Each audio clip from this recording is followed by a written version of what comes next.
मैं आज आप तमाम पाकिस्तानियों से डॉक्टर ख़ान तहरीक के तमाम मेंबरान की जानिब से एक सवाल करना चाहता हूँ। सवाल ये है कि तरीन जदून लोधी न्याजी जो कि कबायली तौर पर पुख्तून कौम से ताल्लुक़ रखते हैं, जिनकी कौमी ज़ुबान पश्तो है, को किसने हिंदको अन बनाया? किसके कहने पर ये लोग हिंदको के ज़रिए जो कि पंजाबी का एक लहजा है पुख्तून कौम से अलग होना चाहते हैं?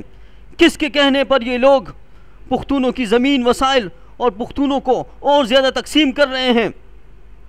और जो नाम नहाद पुख्तून लीडर ये सब होता देख कर भी चुप है। क्या ये लीडर कुर्सी की खातिर पुख्तून कौम से गद्दारी नहीं कर रहे हैं? हम डॉक्टर ख़ान तहरीक के तमाम मेंबरान पुख्तून कौम के दुश्मन अनासिर से दरख्वास्त करते हैं कि खुदारा पुख्तून कौम पुख्तूनों की ज़मीन और वसाइल के ख़िलाफ़ अपनी साजिश बंद कर दें। खुदारा पुख्तून कौम को एक बहुत बड़ी जंग की तरफ न धकेलें। खुदारा पुख्तून कौम के हुकूक तस्लीम करें। खुदारा इस दुनिया में पुख्तून कौम को भी इत्तेफाक, अमन और तरक्की का हक़ है।